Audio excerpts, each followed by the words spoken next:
Hi అండి, నేను Razia's healthy kitchen నుంచి. ఇది ఆలూ కర్రీ అండి. చాలా సింపుల్గా, టేస్టీగా, చాలా ఫాస్ట్గా అయిపోయే ఆలూ కర్రీ అండి. చాలా బాగుంటుంది. ఇందులో ఎటువంటి మసాలాలు ఏమీ వేయకుండా మనం చాలా సింపుల్గా చేసుకుంటామండి. ఆలూ కర్రీ ఇలా చేసుకుంటే మనకి చపాతీ, పుల్కా, రైస్, దోశ, పరోటా దేంట్లోకైనా కూడా చాలా బాగుంటుందండి. చాలా సింపుల్గా, చాలా టేస్టీగా ఉండే కర్రీ ఇది.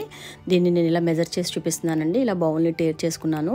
ఇలా మెజర్ చేయడం వల్ల మీకు స్వీట్నెస్ రాకుండా ఆనియన్స్ అవి పర్ఫెక్ట్గా పడతాయి కాబట్టి నేను ఇలా క్లియర్గా చూపిస్తున్నానండి. ఇలా ఆలూ వచ్చి 698 అంటే ఒక 700 గ్రామ్స్ వరకు తీసుకోవచ్చండి. ఇలా ఆనియన్స్ వచ్చి ఒక 300 గ్రామ్స్ వరకు, ఒక గుప్పిడు కరివేపాకు, ఇంకా ఒక 7 వరకు పచ్చిమిర్చి వేసుకున్నానండి. మీరు తీసుకునే క్వాంటిటీని బట్టి చూసి వేసుకోండి. ఇలా స్టవ్ మీద ఒక కడాయి పెట్టుకుని, కడాయి హీట్ ఎక్కిన తర్వాత అందులో ఒక 50 ml వరకు ఆయిల్ వేసుకోవాలండి.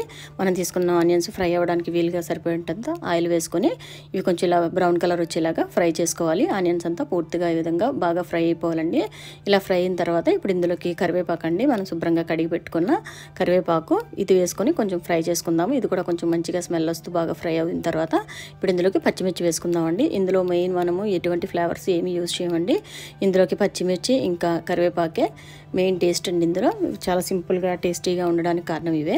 ఒక 1/2 స్పూన్ వరకు పసుపు వేసుకొని, 1 స్పూన్ కారం అండి వేసుకొని ఇవి కూడా కొంచెం దగ్గరగా అయ్యేలాగా ఈ విధంగా ఫ్రై చేసుకొని ఇప్పుడు ఇందులోకి ఇది కొంచెం బాగా దగ్గరగా అయిపోయిన తర్వాత ఇవి ఆలూ ముక్కలు ఇలా చిన్న చిన్నగా కట్ చేసుకుంటే కర్రీలోకి బాగుంటాయండి. సింపుల్గా ఇవి తినడానికి పూరీ చపాతీలకు కూడా బాగుంటాయి. ఇలా బాగా దగ్గరగా మగ్గిపోయిన తర్వాత ఇప్పుడు ఇందులోకి ముక్కలు కూడా ఇందులోకి వేసేసుకొని బాగా ఫ్రై చేసుకుందాము. ఇలా మొత్తం అంతా కూడా దీని దగ్గరగా ఇలా మిక్స్ చేసుకొని ఇప్పుడు ఈ ఆలూ పీసెస్ అన్నీ కూడా ఇందులోనే మగ్గిపోవాలండి, ఈ ఆవిరిలోనే.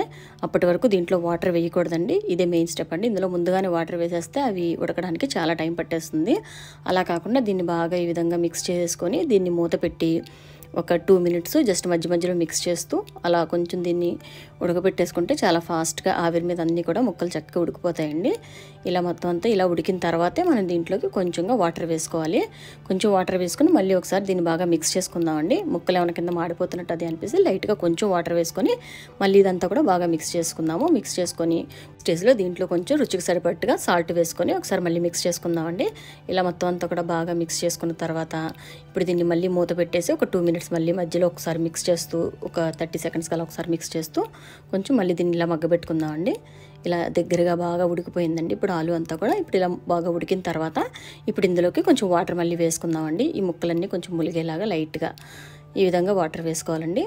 ఇప్పుడు దీంట్లో గ్రేవీ ఫామ్ అవుతుంది ఇలా వేసుకోవడం వల్ల. ఇదంతా కూడా ఇలా బాగా వేసుకున్న తర్వాత వాటర్ ఒకసారి బాగా మిక్స్ చేసుకొని దీన్ని మూత పెట్టేసి సిమ్లో పెట్టి ఒక 5 మినిట్స్ అలా వదిలేస్తే ఆలు చాలా సింపుల్గా కర్రీ చక్కగా ఫాస్ట్గా రెడీ అయిపోతుందండి.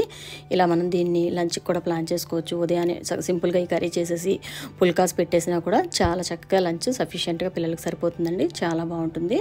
ఇలా మనం మార్నింగ్ లంచ్ ప్లాన్ చేసుకుంటే చాలా పర్ఫెక్ట్గా బాగుంటుందండి. ఇంతేనండి, జస్ట్ మనకి 5 మినిట్స్లో చక్కగా సిమ్లో పెట్టేసుకుంటే మన కర్రీ ఇలా దగ్గరగా అయిపోయింది.